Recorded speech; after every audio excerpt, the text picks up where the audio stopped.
আরজিকর কাণ্ডের বিচার চেয়ে পথে নেমেছে একদিকে যেমন সকল পেশার মানুষ, অপরদিকে আজ এবিটি এর তরফ থেকেও কিন্তু পথে নেমেছেন তারা, অর্থাৎ অল বেঙ্গল টিচার অ্যাসোসিয়েশনের পক্ষ থেকে ঠিক সুবন মল্লিক স্কোয়ার থেকে শুরু করে রানী রাসমণি অ্যাভিনিউ পর্যন্ত তারা পথে নেমেছে এবং তাদের একটাই দাবি যে সুবিচার চাই, জাস্টিস ফর আরজিকর এবং উই ওয়ান্ট জাস্টিস।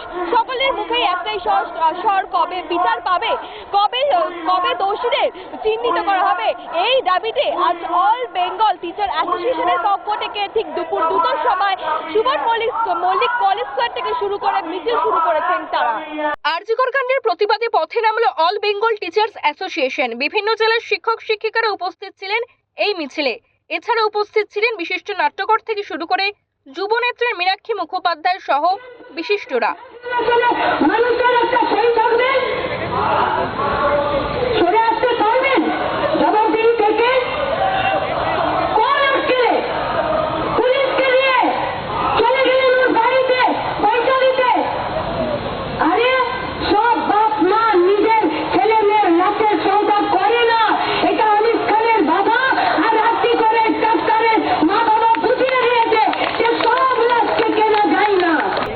সরকারি হসপিটালে রেপ হবে আর রাজনৈতিক লড়াই হবে না?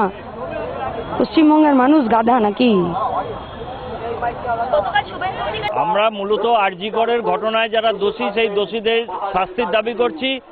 এর সঙ্গে স্বাস্থ্য ভবন সহ গোটা রাজ্যে যে দুর্নীতির চক্র, সেই দুর্নীতির চক্রের সঙ্গে যারা যুক্ত আছে তারাও যাতে শাস্তি পায় এবং প্রকৃত ঘটনার যাতে তদন্ত হয়, এই দাবিতেই মূলত আমরা রাস্তায় আছি। সুবন মল্লিক স্কোয়ার থেকে শুরু করে রানী রাসমণি পর্যন্ত এবিটি এর তরফ থেকে মিছিল ছিল এবং তাদের একটাই স্বর ছিল জাস্টিস ফর আরজিকর।